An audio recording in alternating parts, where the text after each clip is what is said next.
नमस्कार, जोहार। आप सबका स्वागत है न्यूज़ फ्रेम पर।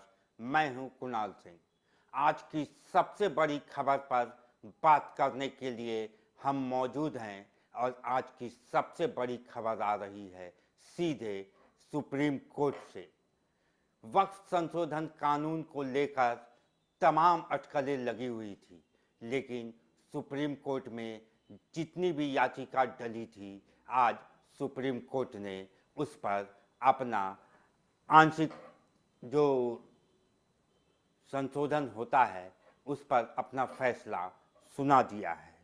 हालांकि सुप्रीम कोर्ट ने 5 प्रावधानों पर रोक लगाई है, जिसमें प्रमुख 3 प्रावधान जो हैं वो है वक्फ बाय यूजर को रद्द करने पर रोक लगाया गया है। इसके साथ ही बोर्ड में गैर मुस्लिम सदस्यों पर भी रोक लगाया गया है और 5 साल से मुस्लिम होने की जो शर्त थी वक्फ बोर्ड कानून में, उस पर भी आंशिक रोक सुप्रीम कोर्ट ने लगाया है। हालांकि कोर्ट ने कहा है कि फिलहाल इस पर हम रोक तो लगा रहे हैं, लेकिन ये स्टे इस पर लेकिन जब तक सरकार इस पर कोई ये निर्णय नहीं ले लेती या सरकार इस पर कोई नियम नहीं बना लेती, तब तक इस पर अंतरिम रोक लगी रहेगी। तो यहाँ पर हम आपको बता दें कि सुप्रीम कोर्ट ने वक्फ संशोधन कानून पर पूरी तरीके से रोक लगाने से इनकार कर दिया है। हालांकि कोर्ट ने आज कानून में किए गए 5 बड़े बदलाव पर अंतिम फैसला आने तक स्टे लगा दिया है। इसमें वक्फ बोर्ड में गैर मुस्लिम सदस्यों की नियुक्ति पर भी, जैसा कि मैंने आपको बताया, नियम जो है वो शामिल है। हम इन सारों पर विस्तार से चर्चा करेंगे। पहले आपको आज ये बता देते हैं कि आज एक्चुअली सुप्रीम कोर्ट में हुआ क्या।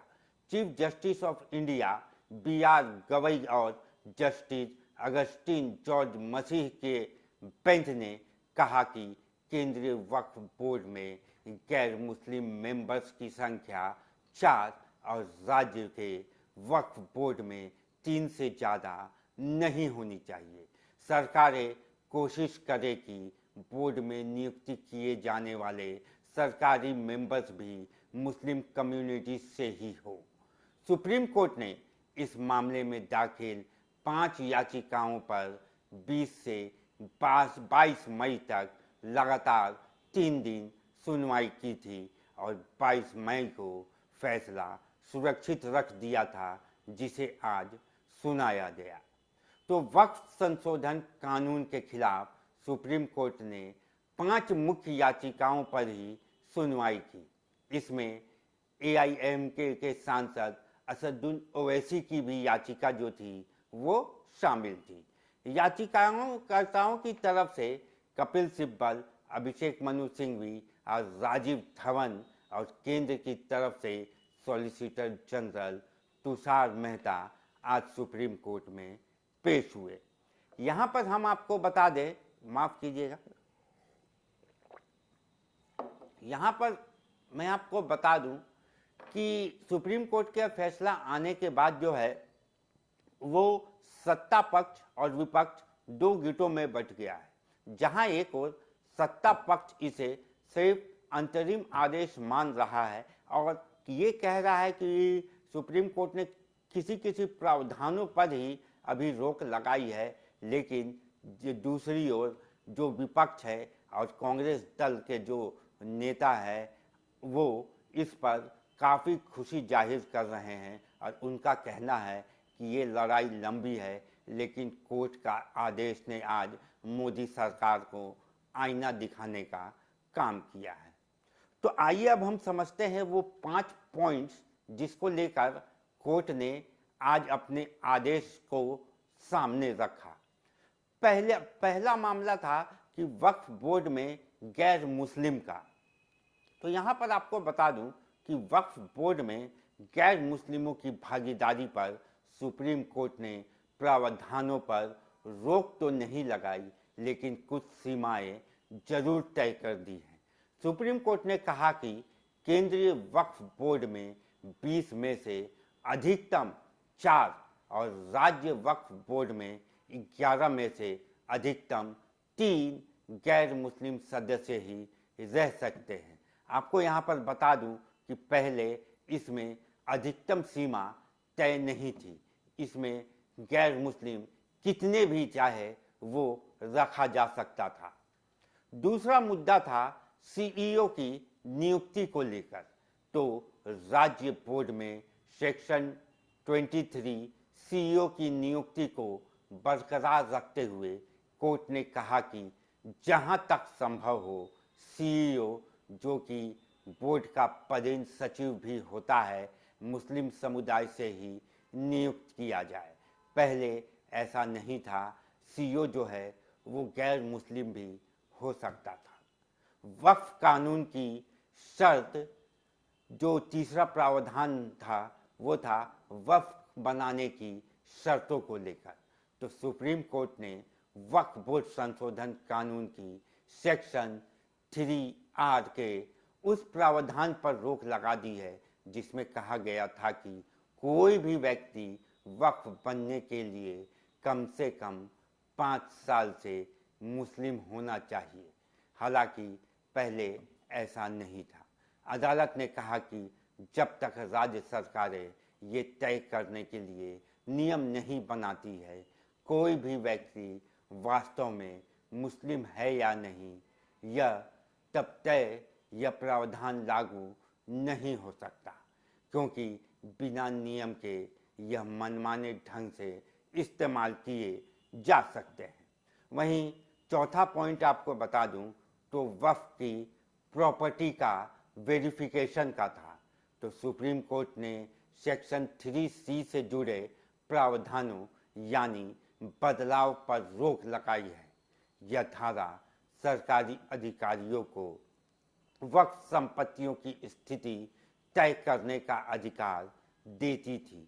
कोर्ट ने उस प्रावधान पर भी रोक लगा दी गई है जिसमें यह कहा गया था कि किसी भी संपत्ति को वक्फ तभी माना जाएगा जब सरकारी अधिकारी की रिपोर्ट में अतिक्रमण न होने की पुष्टि हो।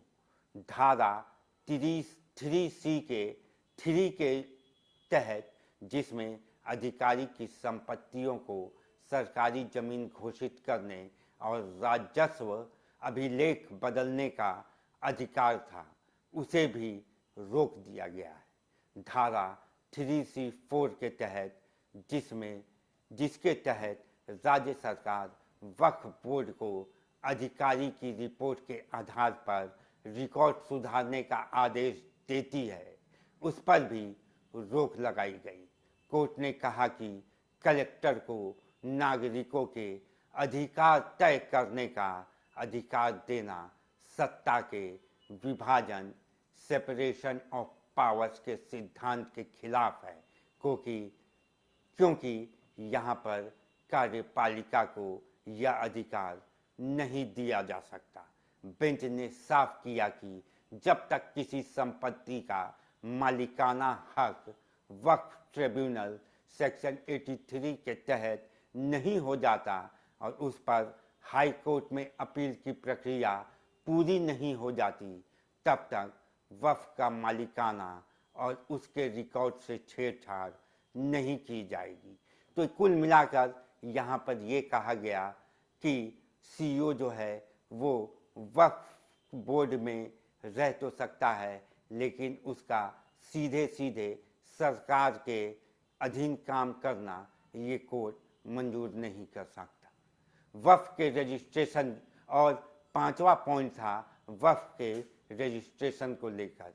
इससे अनिवार्य प्रावधान में दखल देने से इनकार कर दिया गया है, क्योंकि यह कोई नया नियम नहीं है और पहले भी 1995 और 2013 के कानूनों में ये मौजूद था।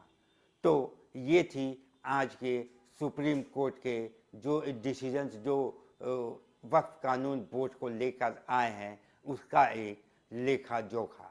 तो जिस तरीके से विपक्ष इसे अपनी जीत कई तरफ देख रहा है, वहीं पक्ष जो है उनका कहना है कि कुछ संशोधन जो है अभी वो सरकार को भी करना है और सुप्रीम कोर्ट ने जो भी संशोधन सुझाए हैं उसको करने के बाद सरकार जो है वो फिर कोर्ट के समक्ष अपना पक्ष रखेगी। तो अभी के लिए बस इतना ही। देश दुनिया की बाकी खबरों के लिए और दिल्ली से लेकर झारखंड और बिहार की राजनीति को समझने के लिए आप देखते रहिए न्यूज़ फ्रेंड।